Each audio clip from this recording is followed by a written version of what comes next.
Hello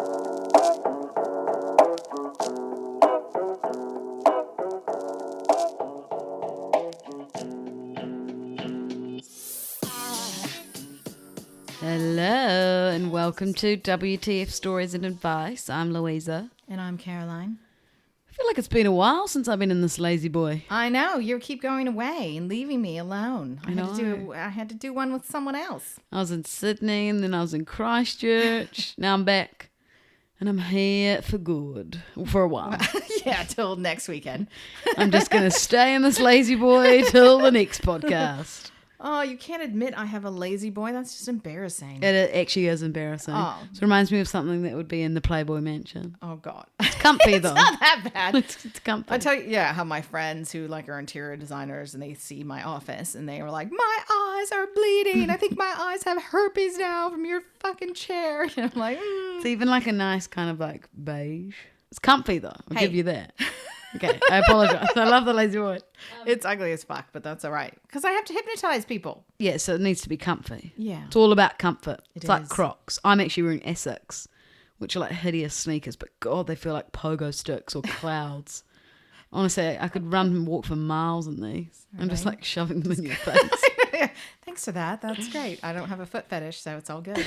In topical news, Meghan and Harry have touched down in New Zealand. So they've been in Wellington on Sunday, Monday. Yeah. And then now they're in Auckland. We went out on our radio show trying to chase them down, seeing where they'd be. Couldn't find them, so we ended up parking up at Dr. Rudy's and having some vodkas and Bloody Marys at 9 a.m. Oh, I love a good Bloody Mary. Yeah. They're and that's so basically like 5 p.m. for us because we start at 5 a.m. Yeah, exactly. So, it's not alcoholic behaviour at all. The Royal Watch. I've got a friend who's like obsessed with the Royals like I am Justin Bieber. She took annual leave from her job. Yeah. Annual leave. And flew to Wellington and waited, I think it was 5 or 6 hours with a bunch of flowers to see Meghan and Harry. And she saw them quite close. She was up the front, obviously, because she waited like 6 hours. Oh my but God. they didn't take her flowers. Well, they could be like full of arsenic or something. Exactly. She's waiting again at the viaduct today. Oh, does your friend have issues or is she all good? She's just obsessed. I'd do the same if Bieber came. If I knew that he was doing walk-bys in Wellington, Auckland and Rotorua, I'd absolutely take leave and chase him down. If he was going to be walking along the viaduct, I wouldn't be here right now. Would you become a born-again Christian for him? Absolutely. Would you? Yes, I already am. You're a born-again Bieber, but not a Christian. I would absolutely be a born-again believer. Has he gotten married yet? Well, they got married in secret, but then they're going to do a proper wedding. Oh. Isn't she like 12? Or she's 19. Oh. And he's 19. 23. Yeah. It's fine. I mean, I'm not happy be married about forever it. for sure. I'm not happy about it, but like, I just want him to be happy. You're serious. I'm dead serious. My flatmate looked at me with shock when I talked about my friend who's obsessed with the Royals, and I said I'd do the same for Bieber, and he just looked at me and was like, "Are you taking the piss?" And I'm not. I would. I absolutely would. I'm just staring at you now in awe. If anyone listening could even get like a message that said, "Happy birthday," like my birthday's in 3 weeks. "Happy birthday, Louisa," from Justin Bieber. Please, just anything from him. A video, a mess, anything. A postcard, a signed autograph. You'd want an autograph. If you're listening, I need it. Anyway, enough about me and my good luck with that. Beliebs obsession. How's your meds doing? Are you still taking that? Oh, no, fuck off. I'm kidding. I can't help it. I'm a believer. I have been since day one. Okay. Anyway, how are you? How are things with you? I'm good. I'm busy. I'm writing my course as I teach it or as I go along because I teach hypnotherapy. And so what's in this week's course? This week it's weight loss and addictions. And of course I said I'm not going to write too much, but so far I've written 80,000 words this month. Wow. Yeah. Well, there's so much. There must be so many addictions out there. There's so many addictions. There's so many reasons behind stuff and weight and neurotransmitters. I'm addicted to peanut butter and I'm addicted to hearing about affairs. Like I love... You're addicted? Yeah. I love hearing about them. And I'm addicted to reading. I'm addicted to reading as well. But yeah, hearing about affairs, that's interesting. You're addicted to hearing about affairs. I'm addicted to It's hearing juicy. anything juicy at all. Yeah. I just, give it to me all. Yeah, you're addicted Weird. to hearing anything juicy. Yeah. Me, I just am. affairs. That's why I and became a thrillers. therapist, so I could find, I was always so nosy. Oh my God, maybe I should become a hypnotherapist and be like, tell me your affairs. Yeah. You could specialize in affairs and then you could hear all about it. Yeah, that's not something I should admit. I don't condone affairs at all. Like, stop having them, but like... Do you get excited when you hear No, about I'm like it, or- addicted because all the books that I read seem to have them in them. Yeah. Yeah. Have you ever had an affair? Shit, no. I just love hearing about them. But didn't you have a partner that was addicted to affairs? I had a partner who was addicted to affairs. Listen to me, out the gate. He was addicted to affairs though. Like, addicted to the thrill of wanting other people to want him and like the secretive nature behind it. It's you're high as a kite. They do. Your It's like brain, a drug. It's a it drug is. being addicted to... Oh, it's a drug having affairs, Yeah. not being addicted to hearing about them. Because I think it is that first infatuation feeling, but if it's taboo, then it's even more intense and you shouldn't be doing it and it's naughty and it's There's been a interesting. lot of affairs in my friend group. Like a set few people who just keep having the same affairs with the same kind of people. Yeah. I just go, take your affairs elsewhere, please. Get out of here. Take your affairs and shove them up your ass. We don't Come wanna to hear Caroline. about She wants to hear about them. it. Yeah, but you have to pay me. Yeah. So what are we going to talk about? You've got some stories about some things for me, don't you? Yeah. Hard-hitting content. You got some stories about some things. What do I have some stories about? Oh, you were talking about how you had a terrible plane ride. Oh, yeah, I've got a good... It wasn't, And actually then- wasn't terrible. It was semi-bad on my behalf. On What your happened. behalf. Yeah. Okay. Well, do you want to tell your plane story and then I'll tell my plane story? Okay, mine's not... It's not bad, but it's... So, anyway.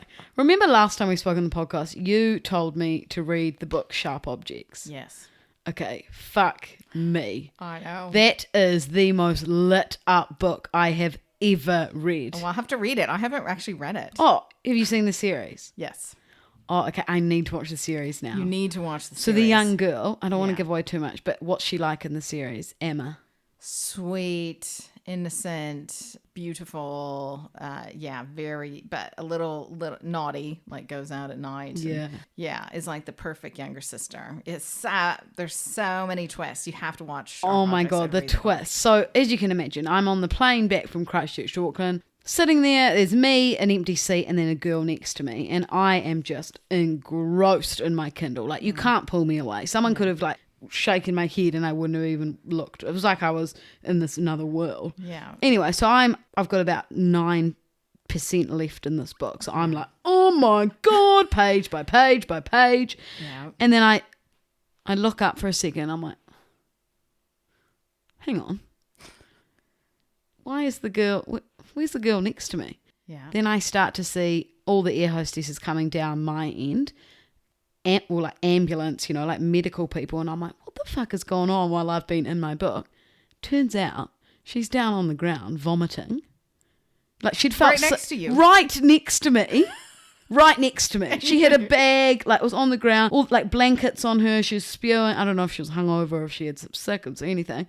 I swear did not even flinch, did not even notice until she was on the ground, and then they were like carrying her out or wheeling her out with a sick bag, and she's got blankets over her, and then obviously the smell was That's the horrific, worst. and they had to clean the plane. They wouldn't take off for another hour, and they moved everyone from those seats, if they wanted to, up the front or like further up because of the smell. And I had no idea because I was so engrossed in this book. So one thing of the story, read Sharp Objects because you won't notice someone spewing next to you. I hope she's all right. If you're listening, I hope you're fine. Maybe she ate some dodgy chicken. Was she young? Dodgy chicken. I think she must have been hungover. She looked about 30. Yeah. Oh, that's embarrassing though. That's so embarrassing. I've had another time where I don't know. I was with Sam, who I work with, and when you just get the giggles and you just cannot help it. Yeah. No, I can't tell the story. Did you shart or something? No, just on the plane and someone else was sick, but being very, very dramatic. And Sam and I could not, this was another time, could not breathe. Like we were snorting, crying with laughter. Like the people next to us were like, what the fuck? And we were texting each other like I had full tears, like mascara dripping down my face. And we were just crying. You know when someone hit, like you're sitting next to someone and you just can't stop, like, and then you stop. There's a bit of silence and then one of you goes again. The whole plane ride. The person next to us just was over it by the end of it. Absolutely over it. I'm like that. I get hysterical basically and I can't stop. Yeah. That's what it was like. Shows people that can laugh and like, you know, what I don't know. Shows a good time people. Yeah. So my plane story is I was going back to the States. I was flying back to the States. I think my grandmother was dying or... Yeah, there was some reason why I was going back and I was by myself. I didn't have kids with me. It might have been before I had kids, actually. Anyways, the plane was chocker and my seat was way in the back of the plane. And this is like a 12-hour plane ride. And I'm going in the back and I see like almost every seat is full because I always wait till like last minute. And I look and I'm like, oh God, no, please don't let that be my seat. Oh, no. And I look because I booked this trip at the last minute. And there's two of the fattest people you've ever seen in your entire life. And I have no problem if you have weight issues at all. I help lots of people with weight loss. But we're talking really, morbidly really big. obese. And each of them on either side, window and aisle. And then there's one middle seat. And I'm like, oh no. And so I get, and it is my seat. And so I have to sit wedged between these two people and no armrests. No, for 12 hours. So I'm sitting there going, oh God, right. And I'm looking around. Isn't there some type of rule that they have to legally buy 2 seats? Not if you can fit in one. And I feel terrible for them because it must that'd be be hard. so hard, right? But anyways, I'm looking around and I see there's one seat, like, I don't know, halfway up the plane, you know, from where I can see. And there's, and it's on the aisle. And I was like, I am taking that seat. And so as soon as the plane took off, I ran up and I sat in that seat. There's an old man sitting next to me. I don't know. He was probably in his 80s. And I'm just like, yes, like, you know, bit more room. And so we get served dinner and we're watching movies and blah, blah, blah. And he seemed nice enough. I turn off the lights and I'm still sitting there watching a movie and I see this movement next to me. There's a blanket. No. And he's wanking. What? How do you get yourself... wanking. How do you get yourself into these situations? I don't know. Like of all the seats, you should have stayed between the fit people. He's looking at me with an O face. Like, oh. And even the noises. And I was like, you doing the action. I've actually has a blanket on. Caroline literally has a blanket and she's sitting with her legs up, doing the wanking face to me under the blanket. I'm sorry, but I have to act things out. And I'm like, okay, I'm not in my seat. If I call the woman or, you know, if I call a flight attendant, they're going to tell me to go get back in my fucking seat and I'm going to have to sit between these two very large people. And I'm like, weighing it up. What do I do? And man wanking, tight squeeze. What do you pick? And and I just was like, gave him a dirty look and then put the blanket over my head, basically. Oh my God, I'm not surprised. I'm surprised you didn't try and get under the blanket with you. Oh, yeah, because I just thought, oh, fuck this, he'll be done soon. Isn't it illegal to do that in public? Yes. So he could have been fine. Yeah, now that I think about it, it would have been before I had children. I was in my 20s. I was probably like your age. And I don't know. Normally I'd say something, but I really thought that, and the thing is, he probably would have gotten in trouble. But I don't think they would have moved him from his seat. And it was literally, I've never seen a plane so full in my life. But maybe they would have moved me into business class or something. I don't know. You just let him free the willy. So, I was just, I didn't want to get stuck. So anyways, wake up in the morning, look over and he's like, oh, did you sleep well? And I was like, don't you fucking talk to me. And he was like, oh, what's that? You know, and people are like, what the hell? And I'm like, you know what you did. You know what you did. And it's not okay. That's disgusting. And then I went off on him. And he's like, oh. And some woman was like, hey, you don't be rude to him. Like, that's not very nice at all. And I said, he was masturbating next to me, lady. What, would you say something? And she's like, oh, never mind. Here, do you want me to hit him? Yeah. She was like, you're a pervert. So she starts going. And people are like, hey. So anyways, and then the lady comes up and is like, is everything okay? And I was like, yeah, it's fine. I was just like, I couldn't be asked. Where if someone did that now, I don't know, I'd probably smack his hand under the blanket just to give him a good Stop that. nut tap. And then I would have reported him. Yeah. But I don't know. I think I was just really stressed at the time and just I couldn't cope with it. But anyways, that's my airplane story. Bit on for your flight home. Oh, Jesus. But what's wrong? I mean, I've also put someone in jail for masturbating. Have I told this story? No. This is, well, Do I want to know this one? Well, 2 people, actually, now that I think about it. But I'll tell you about one, and then I'll tell you another one another time. So I'm taking a turn from plain stories to masturbating. So I'm sitting with my girlfriend in a cafe, and it's probably about 3 o'clock in the afternoon, right? So it's pretty dead. And it's kind of in an industrial area. And Is this in New Zealand? No, this is in the States. Mm-hmm. And I think she was getting like the oil changed in her car or something like that. So we went and we were just having coffee. And anyways, I noticed this guy standing outside of the cafe, and there's like a payphone there, right? I mean, I think I was 16, right? So this is a long fucking time ago, way before you were ever born. And he's got this funny look on his face. He's got like, and I'm like, that's a weird look. And I look down and he's wanking, like dick in hand, standing, pretending he's on the phone, but he's like staring at us wanking. And I was like, oh my God, the guy is masturbating. And I jump up, my friend's like, wah! And like the staff come out and they look, and the guy just like puts the phone down and walks away.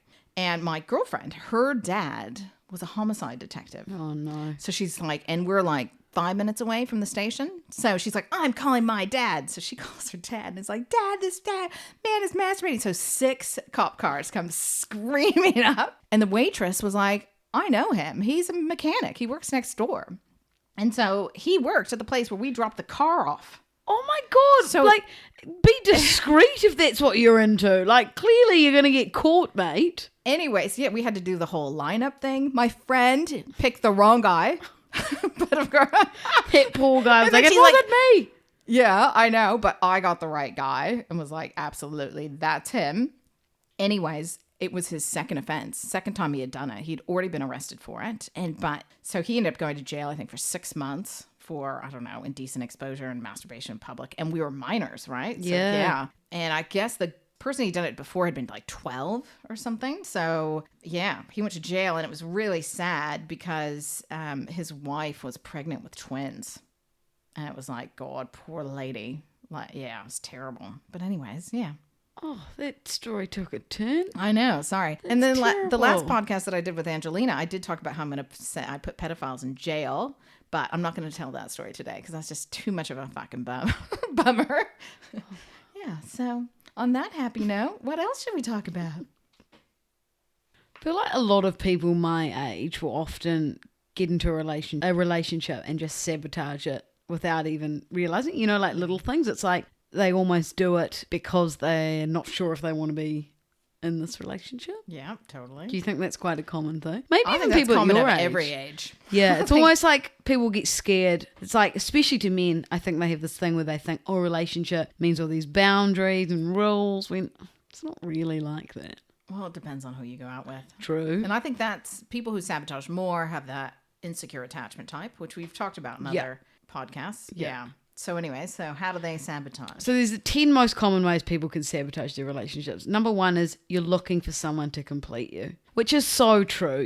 There's people who just go from partner to partner to partner. They're never actually on their own to, I don't know, find themselves. No.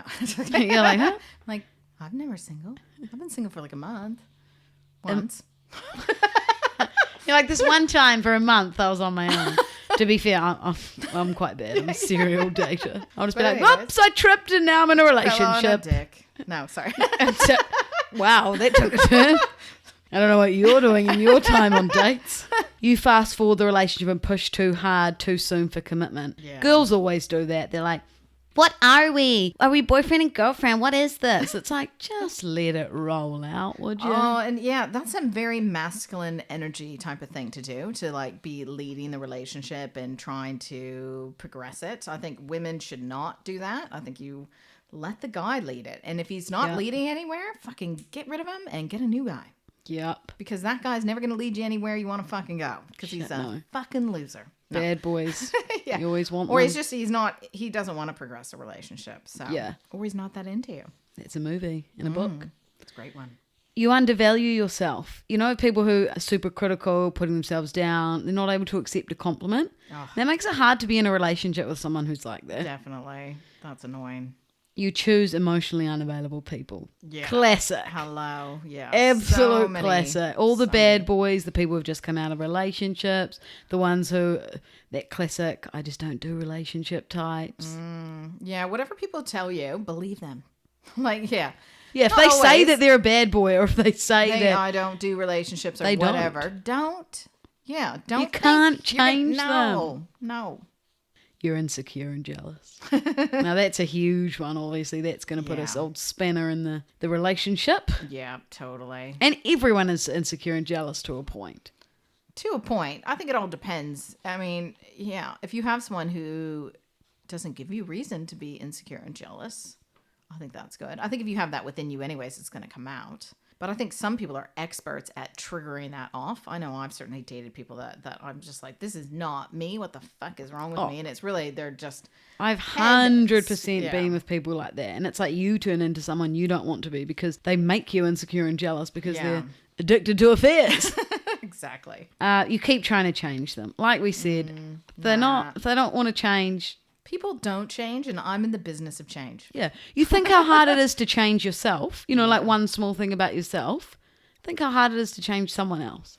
Well, and who likes someone else trying to change them? Oh, Do you like it? it's if the someone... worst if Yeah. someone's like, don't do this, do this. Oh, if anyone tries to change me, I literally will make it worse, whatever they're telling me not to do. Like my partner, when we first met, he would shush me because I am a loud American and like in New Zealand there. Yeah. And I'd be like, don't you fucking shush me. Have you not heard me? And I'd just get louder. Yeah. Don't. You're like, don't. Yeah. So they would he's learned to never shush me. Overanalyzing the relationship and becoming obsessed with it. Overanalyzing is an absolute killer. Yeah. On anything, not just relationships. It's going to sabotage work, friendships. Terrible. Yeah. Just be. And Just be present in the moment. Yeah. You know? So easy to Carpe do. diem. Seize the day. And this one, I always say it and I'll say it again. Being overly needy or possessive. The stage 5 clingers. No one wants a stage 5. No. If that's what you like, that's one thing you do need to change. I'll say that, sorry, but it's true. Well, the thing is that it's human nature. The more you move towards someone, the more they move away. And here's the thing with relationships, whoever cares the least holds the most power. It's always the case. The pulley. Yeah, it's thing. the dance. So you move away, they move forward. If they don't move forward, then they're not that into you anyways. This is quite good. It says men are mainly driven by logic and reason. They tend to be less emotional than women are. Generalizing, you have sometimes to make sense of the world. Women who are constantly wanting reassurance, creating dramas, getting their lovers to jump through hoops to prove their love and get all worked up over nothing do not have long-lasting relationships. No. Most of us want an easy life. People who are difficult make us stressed. Very, very true. I'm not saying overlook things that aren't acceptable. That's undervaluing yourself. But if you make a fuss over every little thing that he does not to your liking, you are officially a drama queen. Yeah. And there's a lot of those out there. A lot of drama queens. My email address when I was 10 was Lulu Drama Queen. I'm not one of those people. Did you watch that movie, Confessions of a Teenage Drama Queen? Always. Such a inspired good by it. film. That's hilarious. Yeah, and I think the other thing that helps with relationships is love languages. I don't think, have I ever talked Yes, about that you've before? done, we haven't talked about them, but you've showed me the test. So there's like words of affirmation, gifts, compliments, that kind of thing. Yeah. Words of affirmation, gifts, quality time, physical touch, which is also sex, and acts of service. So I think we all have these different ways of showing and receiving love. And yeah, there's a guy named Gary Chapman. He wrote a great book on it called 5 Love Languages. And if you go to his website, we'll put the link in with the podcast, you can do the test.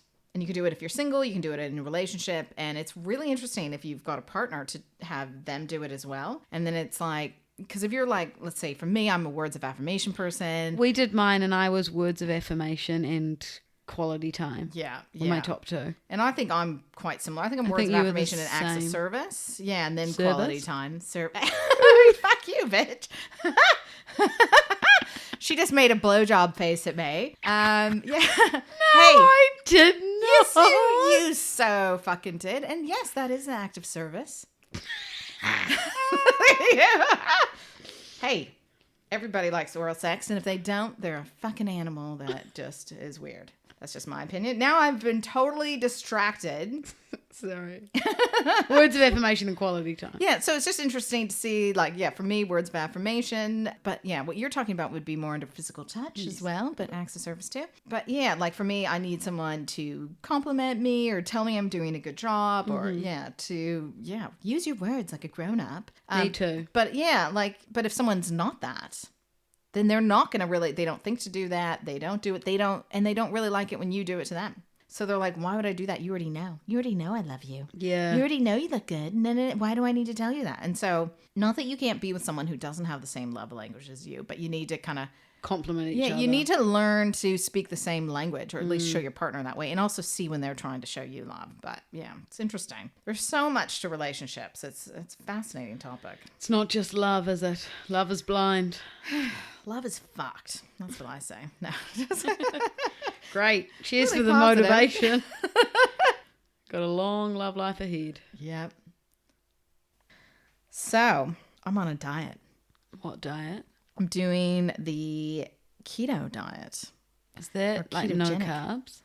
Yes, some carbs, but not a lot and not processed. And I've tried every diet under the sun. I've tried the ketogenic diet before, and I only seem to like get to a certain point, and then I plateau and I don't lose any weight. And then I get frustrated because I'm not eating many carbs, not eating a huge amount. And I've never kind of figured out what it was. And I just kind of went, it just doesn't work for me.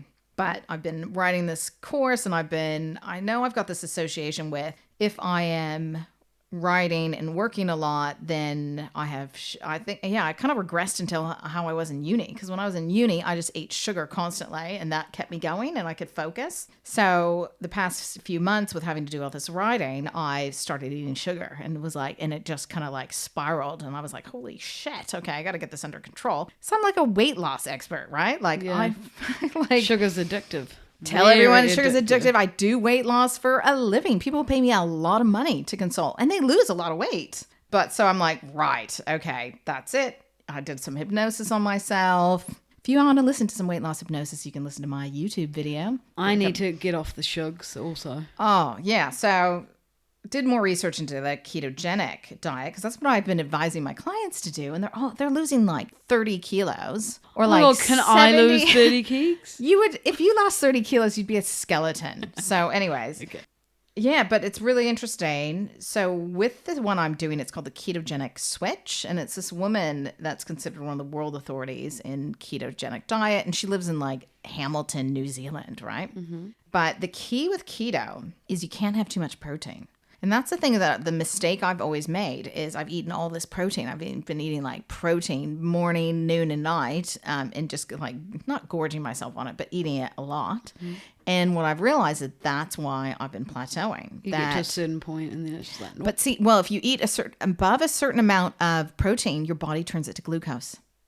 So it turns it to sugar. What? Yeah. I don't need a lot of protein, so that's handy. That's good. Yeah. So what I figured out, what works for me and what's been working, and I'm finally kind of in that zone, because the first like week you do it, you're definitely like, your brain feels like it's going to die, because glucose is your brain's favorite food. I don't eat more than 100 grams of protein 2 times a day. How much is that, like hand size? That's, yeah. Like I mean, hand? I think it's like 3.5 ounces in the States. And so it's like, it's not a lot. Like the size like of half your a palm. chicken breast, or yeah, it's small. It's like half of your palm. Shit, that's tiny. But I'd eat double that if I was eating protein. yeah, but well, then I do salad and veggies, and yeah, I feel amazing. And I've lost 3 kilos in less than 2 weeks. Really? Which is Oh my what? God. Okay, so can you tell me 7 what or you...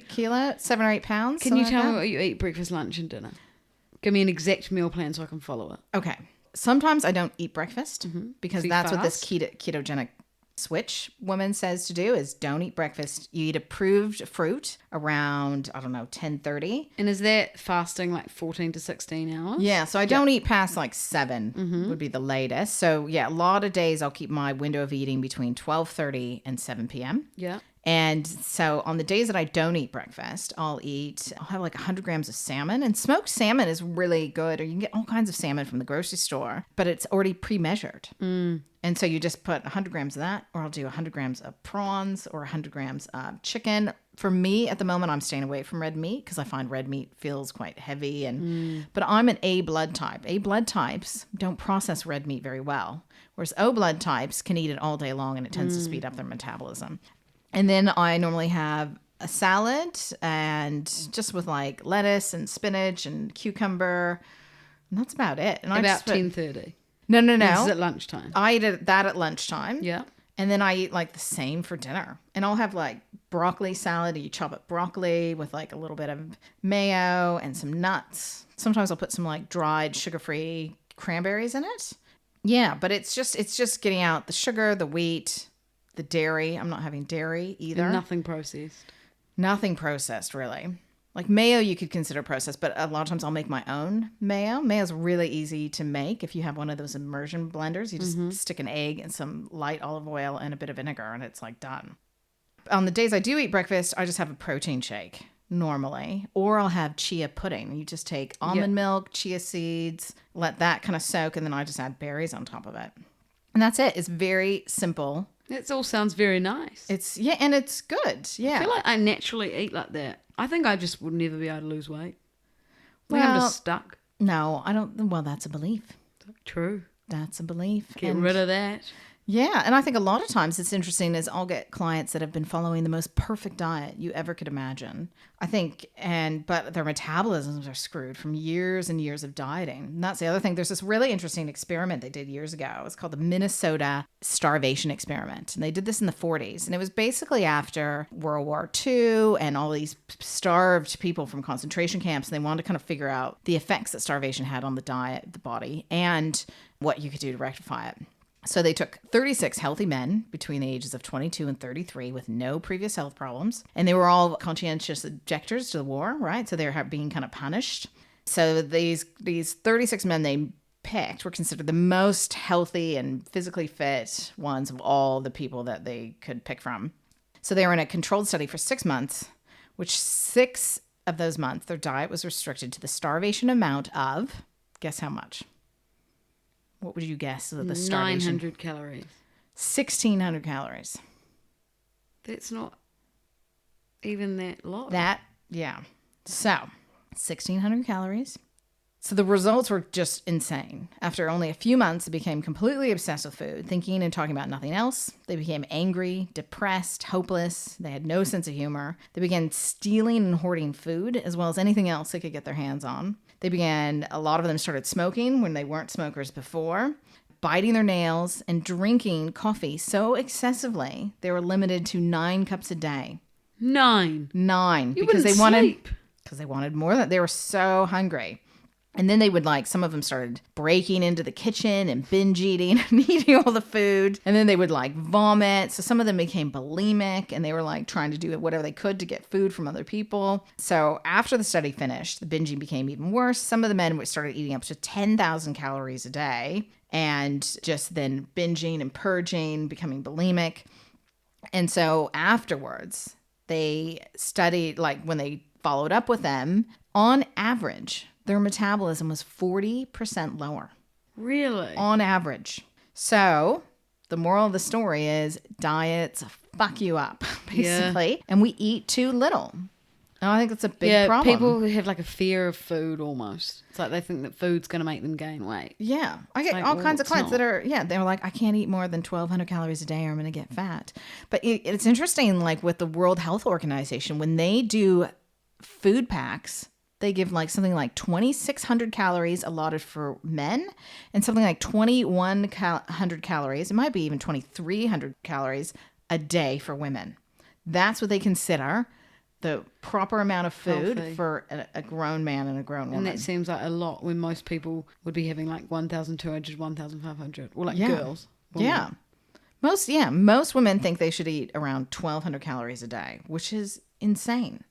It is too low, and I think it's just not sustainable, and your metabolism will adjust. So I think the key is to eat really clean, but eat healthy food. Yeah, eat healthy Eat food. lots of it as well. Yeah, don't eat too much, because I think for some people they're like, I'm just having nothing but salad and salmon, but they're having like 600 calories a day of olive oil, and they're not really counting that way. Or like 7,000 nuts. And it's like, well, nuts. Yeah, nothing but calories. yeah, exactly. So I think it's finding that balance, but if you're looking for a diet that really works, for me, I think keto is amazing. Like, it actually, what it does more than anything else is it controls your blood sugar, and you're just not hungry. Like, I have to literally make myself eat a lot of the time because I'm going to do it.